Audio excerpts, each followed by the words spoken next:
All right, Dr. Zimmerman, we're ready. I think we're ready to get started. I want to welcome everyone to the E-Rotary Coastal Club, our bi-weekly Thursday at noon meeting. I want to welcome all of our guests with us today and our club members. And again, try to reiterate the focus of this particular E-Club is to provide really a knowledge exchange or an information exchange opportunity for individuals who play a pivotal role in an area that they are working in regards to the coastal Louisiana area, as well as the Gulf Coast in general, and all coasts where residents reside and where they don't reside is our area of interest. We were started out of District 6200, which is South Louisiana, basically New Orleans west and south of I-10, a little bit north of I-10, but that's kind of the idea of the District 6200. And the plight of our coastal area is such that it was thought within the district that we needed to have a club that was focused on that particular issue. Given that we are Rotarians and our mission as Rotarians is to serve others, of how can we best serve the coastal residents and the communities in which they reside through Rotary. So the E-Rotary Coastal Club was formed. And today we'll go ahead and get kicked off the meeting. And Charles, you go to the next slide. In Rotary fashion, we typically, in all Rotary clubs, wherever you go in the world, I guess, they have their own version of the Pledge of Allegiance. But in America, here we say the Pledge of Allegiance at the beginning of all of our meetings, and so that's what I'll do. You can repeat with me if you'd like, or silently say it in your heart. I pledge allegiance to the flag of the United States of America and to the republic for which it stands, one nation, under God, indivisible, with liberty and justice for all. That takes care of our pledge. The next Rotarian tradition is the four-way test of the things we think, say, or do. Is it the truth? Is it fair to all concerned? Will it build goodwill and better friendships? Will it be beneficial to all concerned? That it really is the operating motto of Rotary, and our desire is, again, to serve others and to make sure that when we do serve others, it is done in truth, fairness, goodwill, and beneficial. Someone's getting the feedback on their computer there, so let me go ahead and introduce our speaker today, and then he'll be able to mute the lines and allow that background noise that we're hearing to not be present. And for some reason, my computer has gone on the fritz with Justin's introduction. Let's see. Charles, you might lost control of my computer, Charles. Okay. Well, this is Charles. So I can't pull up Justin's introduction. Well, we're going to let Justin actually give us the background there, but we are most grateful to have Justin Ehrenwerth with us today. And my apologies if I've mispronounced the name slightly. But Justin is the president and CEO of the Water Institute of the Gulf, an amazing organization grounded in Baton Rouge, Louisiana, but with certainly Gulf of Mexico regional and possibly global implications.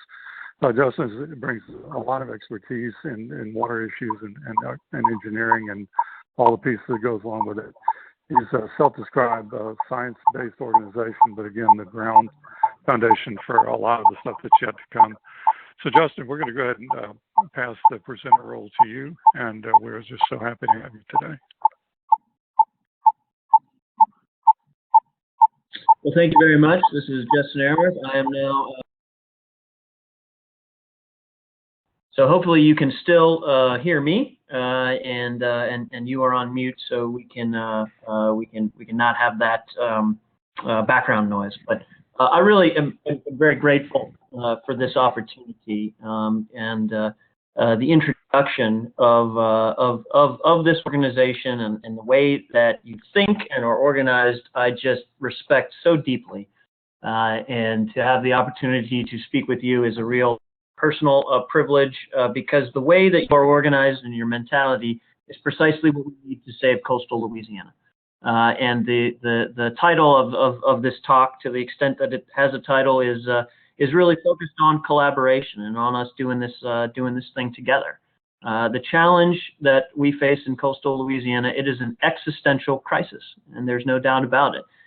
We've all heard the statistics around how much land loss we have experienced to date, and the fact that this crisis continues.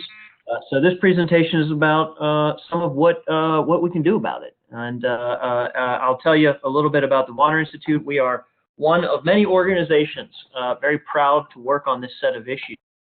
As was mentioned, I serve as the president and CEO of the Water Institute. I haven't been there for very long, really just 3 months now.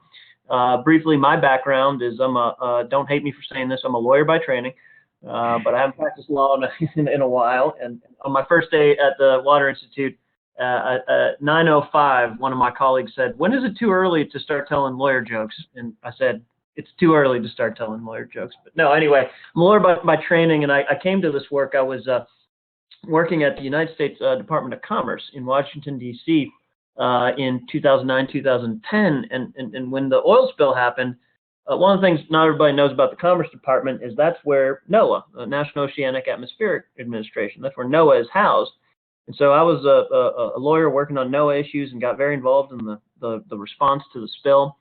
And have really, the Deepwater Horizon oil spill has been, of course, personal to all of us, and personal to me in the sense of I worked on some of those immediate issues, and then as an attorney at the White House and back at the Commerce Department, working on the litigation that was, of course, ultimately settled and resolved last April. And in 2012, the Restore Act was passed, and we had to set up a new federal agency in the Gulf of Mexico. And so I moved down from Washington, D.C. to New Orleans, and in 2013 we set up the Restore Council as a brand new federal agency in the courthouse in New Orleans, and built that organization up over a period of 4 or 5 years. And we're able to allocate hundreds of millions of dollars for good restoration projects all across the Gulf. And then in January of this year, started the Water Institute. And so I'm very excited to share with you a little bit about the Institute and who we are and what we do. And I'll go through some of that in the slides. Tell you a little bit about some of the projects that we work on, and really talk about partnerships and the future, because I think that's just so integral, the notion of partnership and collaboration. You'll hear me say those words many times during the course of the hour. So the Water Institute is, and I'll focus on here the about us. So at the Institute, our focus is really to build upon the large body of work in coastal science and water resource management that's been really the hallmark of Louisiana, and our expertise, what we've developed here for decades. This is not new for us. This is something we've really been working on. I like to say that in many ways, the Water Institute of the Gulf, we stand on the shoulders of giants, people who have been working hard in coastal restoration for a long time. And our work really focuses on providing the science to be used in informing decisions that then lead to more sustainable communities all along the coast. For example, we were instrumental as the Institute in using what we call our integrated compartment model to tie together lots of different issues that are key to saving the coast, including sediment loads, water movement, ecological responses, and so much more, to give decision makers, people at the CPRA and state of Louisiana, and the governor's office, and so many others, the foundational science and results to help them better select coastal projects for Louisiana's coastal master plan. And I got to just say a word about that now, because it's the master plan is before the legislature right now. You know, in Louisiana, we're not always listed first in a lot of activities. Sometimes we're towards the end of the rankings when they put the states together. And that's a whole different conversation. But when it comes to our coastal master plan, we are without question the best in the country. We have one of the best coastal plans in the world, because we've got great science, and we're now at the third iteration of it. So I really believe, and I know my colleagues at the Water Institute who've all worked on this on the master plan for so many years, we're very proud of it, and we're hopeful that the plan will be approved, and we'll be able to continue to move forward with that great work. But another example of what we do, we tie our scientific knowledge with local community knowledge. That's a big part of what we do. We call it a lot of this the human dimension. It's not just about the birds and the bees and the critters, to help better prioritize our coastal restoration goals. So I'll move forward now and I'll say a little bit about what we do. So we really have a suite of services. We're more than just a modeling group. We do have great modelers. We have great coastal ecologists, great fieldwork capabilities. We have geologists. We got people with expertise in coastal sustainability. We have a lot of expertise, but our biggest strength without question, is in our collaborative approach, both internally, as we have ecologists work with modelers, work with people who collect data from rivers and coastal areas, but also externally. Internally, it really is that interdisciplinary approach, bringing modeling, work, everything together. And then we also offer a lot of technical support. So, for example, there was a diversion panel that we put together for the state of Louisiana to evaluate how the CPRA might move forward with planned sediment diversions. And so not only do we have experts on staff, and we've got some of the best minds in the world working on these issues, but we also have this vast network of experts that we call on and we call upon when we need them, both in Louisiana, these external folks come from, but they're also from all over the world. Before we officially started the presentation, I was describing some of our partnerships, in particular with the Dutch. And the Dutch, I'll just say a brief word about it here, that the Dutch have been protecting their coastline for 800 years, and they have learned a whole lot. And the Dutch, came over to Louisiana. They've been here for a while, but were very helpful in the response, the aftermath of Hurricane Katrina.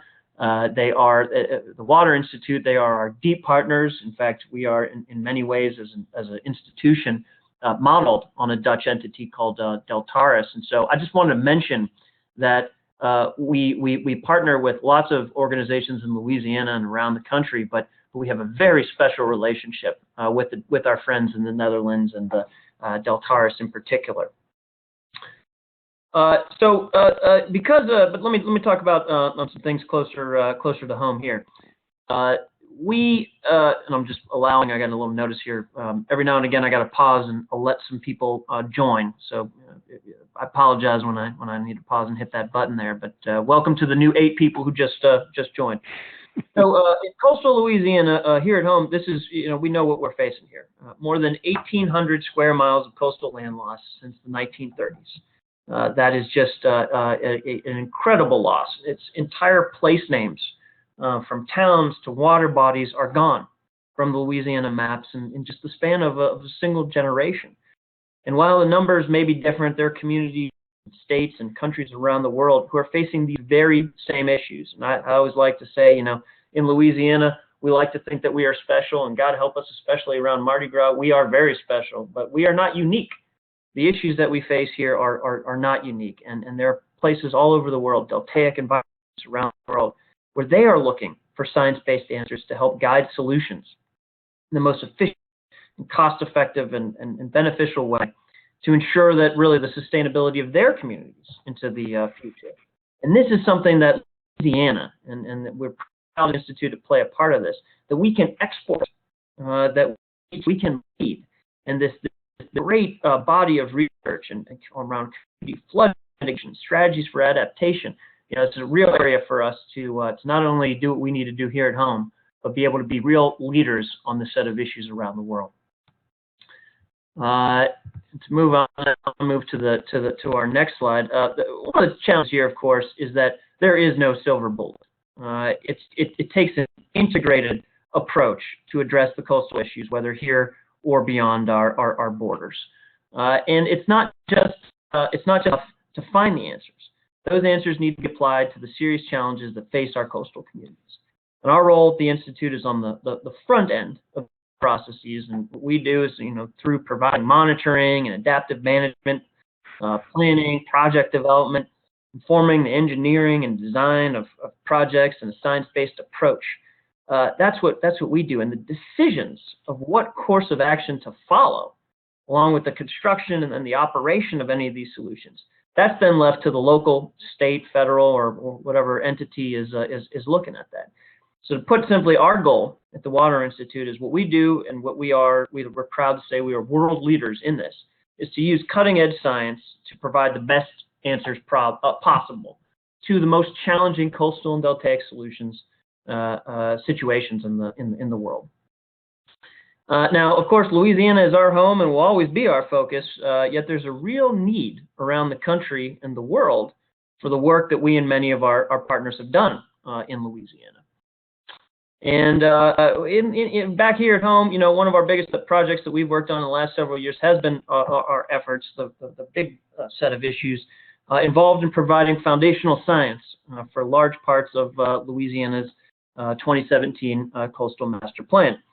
I've already mentioned the state of play with that plan, and I believe that there is some important testimony and work going on right now as we speak in the legislature. But at the Institute, what we've really done is to help refine and then run an integrated compartment model that gave our colleagues at the state and the planners a better idea of what projects could be expected to build land and how much of it and where, and that's our business. So we work with others on the Coastal Master Plan on various aspects, including subsidence projects, sediment distribution. We did marsh edge erosion and multiple habitat sustainability index models. That all that stuff together provided a picture of how these projects could impact habitat for species, a broad array of species, including, you know, shrimp and oysters, largemouth bass and blue crabs, and so much more. Integrating the human dimension into this environmental work, we believe, is absolutely essential, and this is a big focus of ours at the Water Institute. As a result of that strong belief, we have Institute team members who have been working to develop and have developed what we call a social vulnerability index, and that's designed to be used to examine master plan model outputs and really help planners predict impacts on, in particular, socially vulnerable communities. And that is work that we are incredibly proud of. It's work that's very, very important. As I mentioned at the top, you know, this is not just about saving the wetlands themselves, although that, of course, is a big piece of it, and creating new land. We don't forget about the people. This is our home. This is and that must be at the fore of our minds as we approach this set of challenges. Another part of the master plan that we work very hard to develop is going to become increasingly important as all these projects, especially the large-scale ecosystem restoration projects like the Mid-Barataria and Mid-Breton sediment diversions, and I'll speak on that in a minute, as those projects get built and operated. Adaptive management is it's so key because you got to adaptively manage these big structures.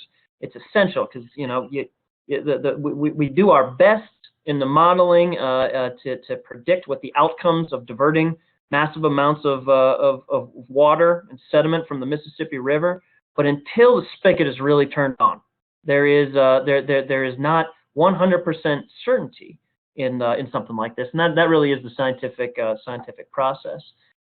So let me just say a little bit more about adaptive management, because I feel so strongly about this, and we at the Water Institute are just so committed to the concept.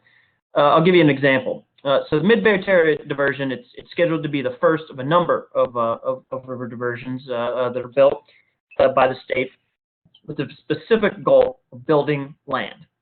I mentioned the existential land loss crisis we have. These are land building operations.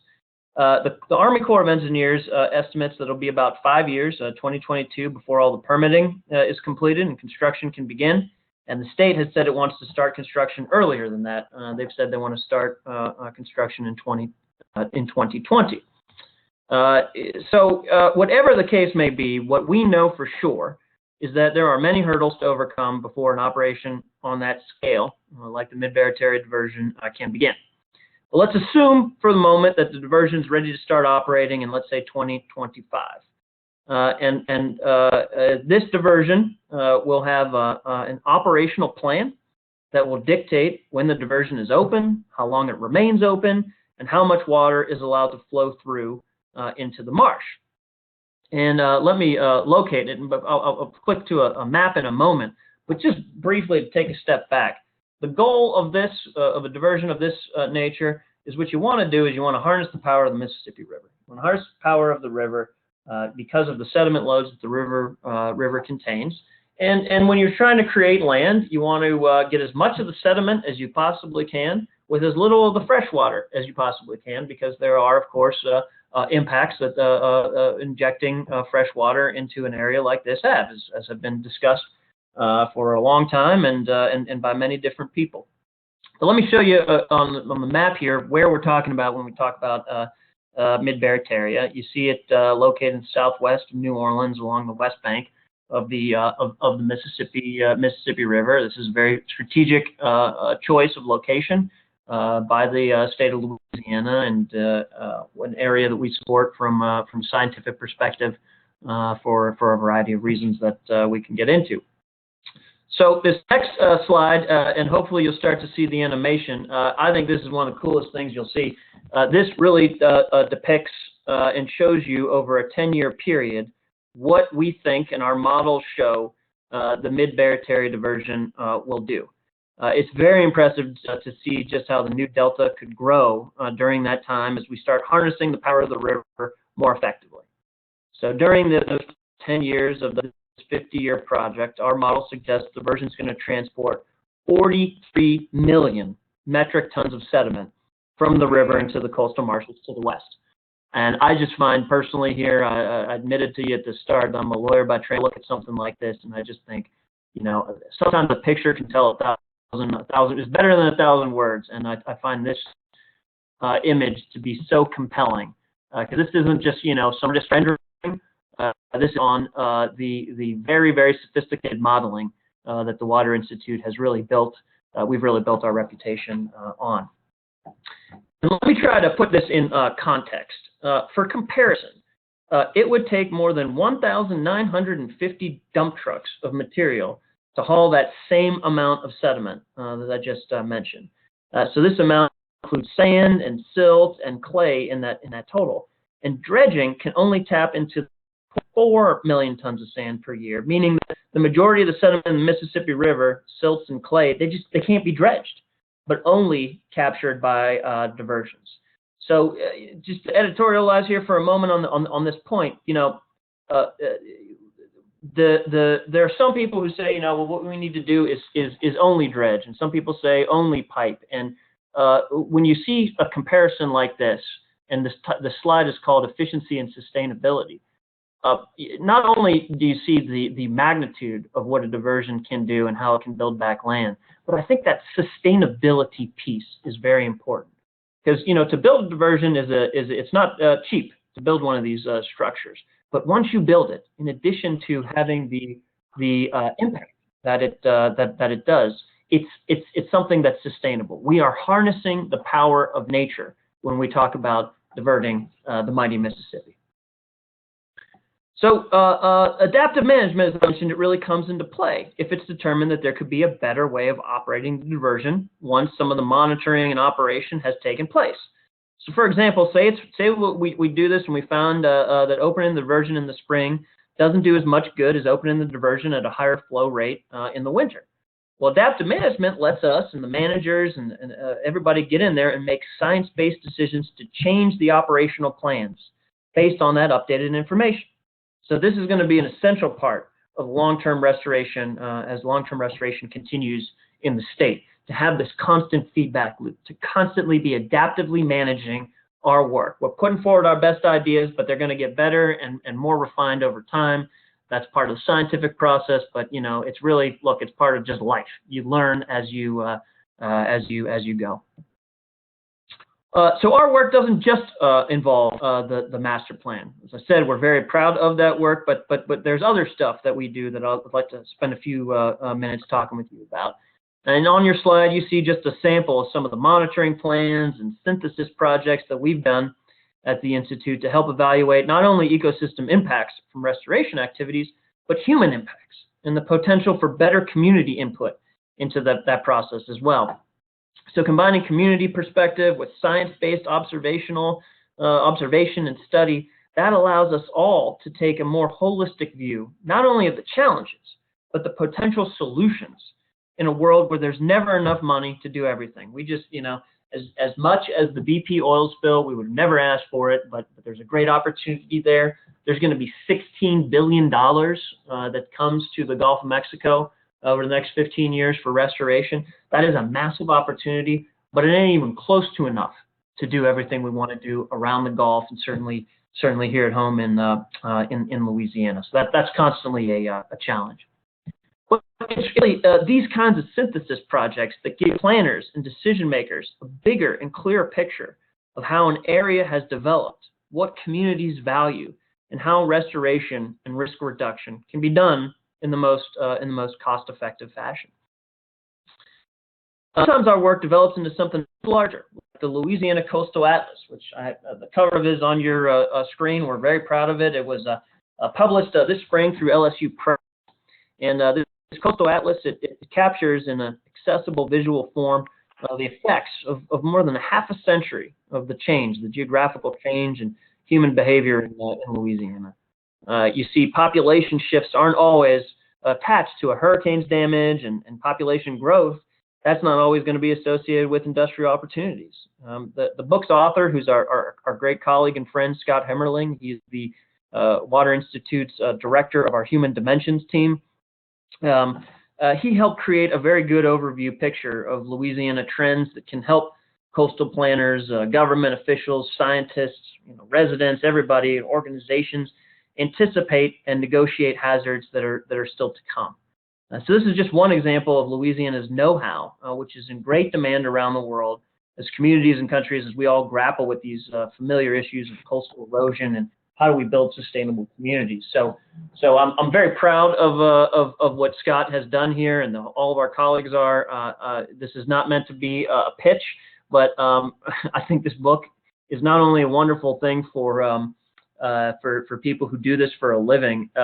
We've actually given a few of these books, my wife and I, as gifts to people who we know love the coast, because you don't just have to be a scientist to appreciate this and sort of flip through it. So I'm not making a pitch to go buy Scott's book, but it's definitely available. Go check it out, and I find it makes something very nice, something for people interested in this as well as people who love the coast. Moving on here, I'll go beyond Louisiana now. We very much believe that what we are doing here has application around the world, and it most certainly does.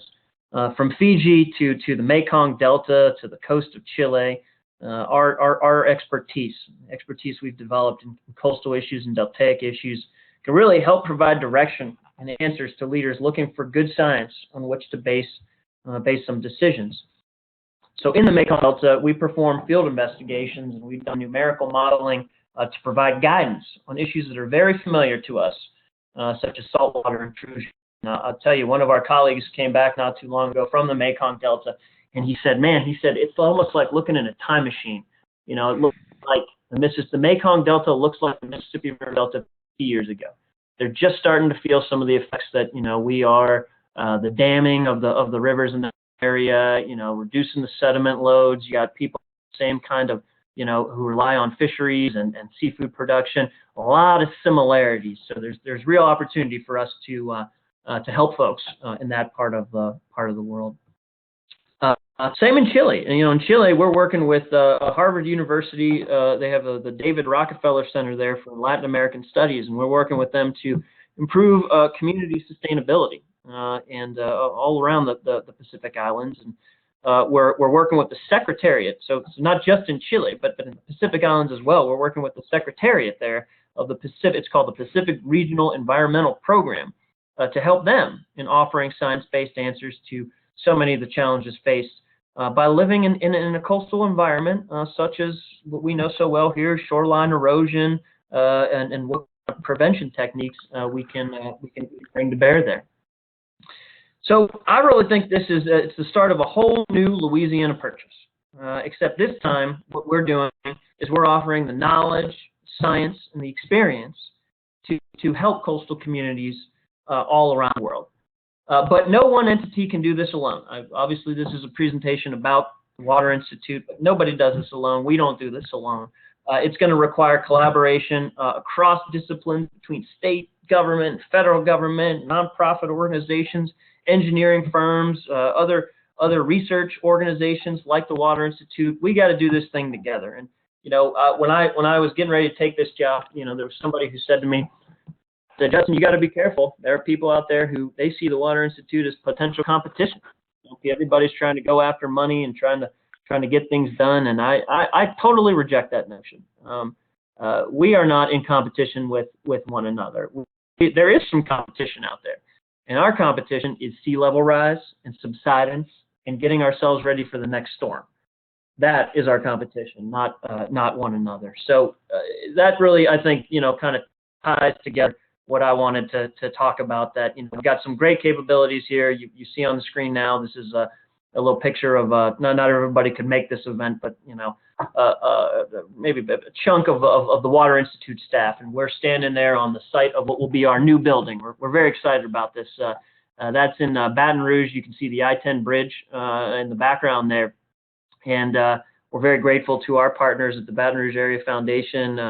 They are working on creating a water campus in Baton Rouge, and the Water Institute at the end of this year is going to move into a building. This picture was taken at the topping off ceremony that they had, I guess, a few weeks ago now, and so we're really excited about that and couldn't resist the urge to drop in a picture. But it's really all about partnership and cooperation. That's how we're wired. For the last 5 years before I took this job, my job was to work with 5 states and 6 federal agencies and the Restore Council to figure out how, in a collaborative fashion, we could put together a list of projects and all agree on what we could do around the Gulf of Mexico. And we did that, and I'm very proud of that. And that's the mindset I bring to this work. So I want to thank you for the opportunity to engage with you this afternoon, for the opportunity to tell you a little bit about the Institute.